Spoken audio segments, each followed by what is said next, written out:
enganados. O coração de quem cede à cobiça vai sendo preenchido por uma mentira sutil. O engano das riquezas não é exclusividade dos ricos, mas de todos os que acatam a mentalidade da Babilônia. Quanto mais a pessoa tem, mais ela quer. Como observou Salomão, o que amar o dinheiro nunca se fartará de dinheiro, e quem amar a abundância nunca se fartará da renda. Também isso é vaidade. Eclesiastes capítulo 5, versículo 10. O dinheiro mantém a esperança de prestígio, bens materiais e prazer, mas as riquezas mentem. O materialista, incentivado pela promessa de que dinheiro traz felicidade, acumula muitas coisas até descobrir, aterrorizado, que a sua alma está deserta. A corrida pelo sucesso um dia colhe o vazio proveniente do esforço. Quem vive atrás de prazer acaba aprendendo que a satisfação desejada é inalcançável. Satanás sabe como atormentar as pessoas com os encantos do mundo, para que elas busquem sempre bem mais. É tudo um grande engano. Em 1957, levando em conta a inflação, um trabalhador americano ganhava metade do valor recebido por outro trabalhador pouco mais de 2 décadas mais tarde. Seria este último mais feliz? De acordo com David Myers, autor de Sociedade em Equilíbrio, a resposta é não. Desde 1957, o Centro de Pesquisa de Opinião da Universidade de Chicago assistiu ao declínio de 35% para 29% de entrevistados que se diziam muito felizes, entre aspas. Na verdade, entre 1956 e 1988, a porcentagem dos que estavam muito satisfeitos com a sua situação financeira caiu de 42% para 30%. Pode-se imaginar o quanto a situação piorou desde 1980. A luta por dinheiro e bens materiais torna as pessoas vazias e espiritualmente esgotadas. John Wesley, ao abordar o engano das riquezas, disse o seguinte: enganosas de fato, pois sorriem e traem, beijam o inferno e se atiram nele. Elas confundem o olhar, endurecem o coração, roubam a vida com Deus, enchem a alma de orgulho, raiva e amor pelo mundo, tornam os homens inimigos da cruz de Cristo o tempo todo. As riquezas são ansiosamente desejadas e perseguidas, mesmo por quem acredita que há um Deus. A maior mentira da prosperidade é fazer os cristãos acreditarem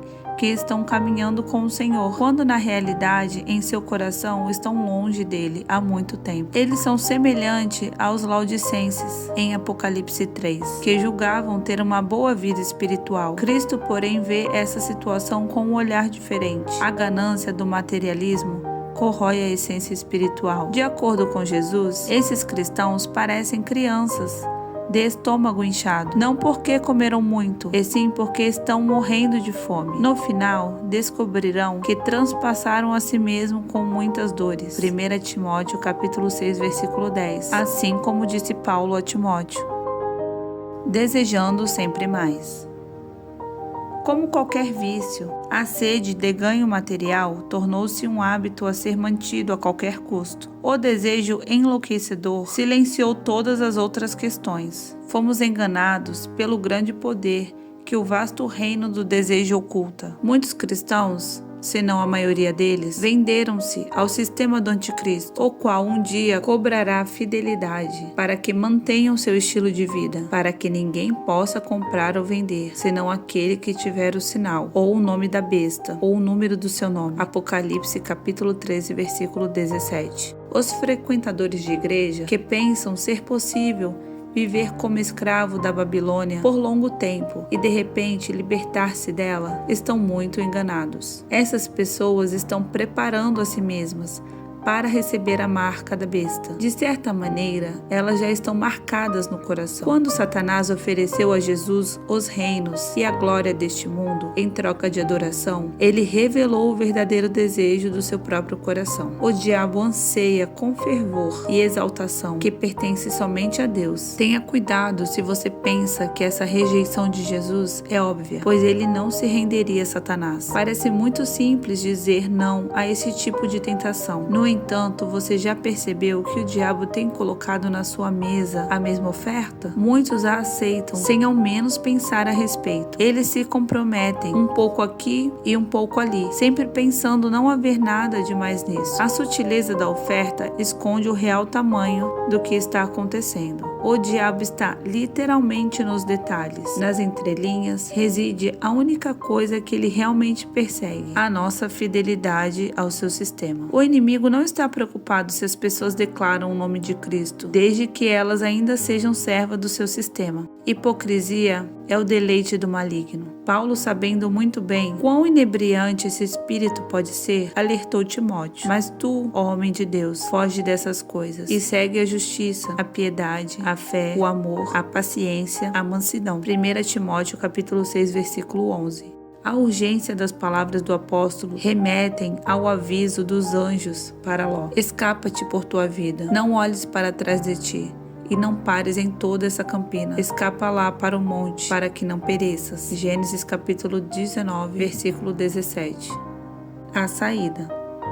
Apesar do poder enganoso do materialismo que está afetando muitas pessoas, você pode estar entre os poucos que retomam o rumo. O homem que se embaraça com o negócio desta vida, 2 Timóteo capítulo 2, versículo 4, pode se desembaraçar. Quem está sobrecarregado com os cuidados deste mundo pode deixar todo o embaraço. Veja Hebreus capítulo 12, versículo 1. A pessoa conformada com este mundo pode ser transformada pela renovação do seu entendimento. Romanos capítulo 12, versículo 2. É preciso ter compromisso, disciplina e uma nova visão da vida em Cristo Jesus. Mas o esforço para se livrar do violento e esmagador cabo de força da Babilônia vale a pena. Se você foi condenado em virtude da cobiça e é consciente de que Jesus desaprova os seus gastos descontrolados e quer mesmo mudar, mas não sabe como, veja algumas sugestões. Primeiro, arrependa-se. A primeira mudança interior sempre começa pelo arrependimento. Examine todo o seu ser, fique a sós com Deus e pesquise o que a Bíblia diz sobre ganância, cobiça e dinheiro. Além de estudar as passagens sobre ofertar, permita que o Senhor revele e arranque de você todos os elementos da cobiça. Ofereça a Deus uma lista dos seus motivos de arrependimento. Depois disso, você estará espiritualmente limpo. Os passos seguintes o ajudarão a desenvolver um novo estilo de vida. Segundo, mude sua visão sobre Deus. É importante que você passe a vê-lo como provedor e abençoador. Em vez de cuidar de si mesmo, permita que o Senhor assuma esse lugar na sua vida. Você se surpreenderá com o tamanho da generosidade dele. Falo por experiência própria, pois o Pai me abençoou como eu nunca poderia ter feito. Espere pacientemente por ele. Você não precisa de tudo o que quer, nem precisa do que quer agora. Terceiro, se você tem dívidas, trace um plano para pagá-las. Comece pela de menor valor e direcione cada centavo que conseguir poupar para esse objetivo. Sacrifique algumas das suas vontades. O incômodo não é nada comparado à liberdade de ter os seus débitos pagos. Mantenha um cartão de crédito apenas para eventuais emergências. De outro modo, aprenda a viver sem ele. Finalmente, simplifique o seu estilo de vida. Admita que você tem vivido de maneira extravagante. Não se esqueça de que os cuidados do mundo têm um preço elevado. É incrível descobrir como precisamos realmente de pouco. As pessoas estão acostumadas com o carrossel obsessivo do excesso de trabalho e compras. Elas nunca pensaram em ter uma vida diferente. Nós temos outras opções. Não é preciso viver como rei no reino de Satanás. Não é preciso vender a alma para ele. Podemos optar por simplificar a vida. Podemos viver em um nível mais administrável. Nessa mudança, também quero incentivá-lo a seguir o mandamento de Jesus. Não ajunteis tesouros na terra, onde a traça e a ferrugem tudo consomem, e onde os ladrões minam e roubam. Mas ajuntai tesouros no céu, onde nem a traça nem a ferrugem consomem, e onde os ladrões não minam nem roubam. Mateus capítulo 6, versículo 19 e 20. D.L. Moody escreveu palavras pertinentes a isso. Não ajunteis tesouros na terra. Talvez pareça um pouco severo, mas deve ser o certo. Afinal, tudo que um homem realmente vale é o que ele tem no céu. Não trazemos nada a este mundo, e é certo que não levaremos nada dele. Portanto, Deus diz: não ajunteis. Os cristãos que desobedecem sofrem. Não existe ganho algum. O preço é alto. o desejo do coração em troca da sequidão da alma. Eis que 2 navios sobem um rio, o primeiro a todo vapor, corta bravamente as águas, o segundo rasteja, rebocado por outro. Parece que está prestes a afundar, mas ainda assim flutua. Por quê? Porque ele tem uma carga de madeira encharcada de água. Ló permaneceu em boa situação enquanto esteve na companhia do seu tio Abraão. Porém, ao abandoná-lo e ir para Sodoma, escolheu os bens deste mundo e ficou encharcado, assim como acontece com muitos cristãos. Ficam encharcados. Eles têm tanto dinheiro que não podem entrar no porto sozinho. Por isso, precisam de outros para ajudá-lo a atracar. A vida religiosa fica lenta, o pulso espiritual começa a bater devagar. Eles se perguntam, por que não temos mais o poder espiritual nem a alegria do Senhor? O segredo é facilmente descoberto. As pessoas com essas dúvidas ajuntam o seu tesouro aqui. Quando os homens sobem em balões, levam sacos de areia para lastro.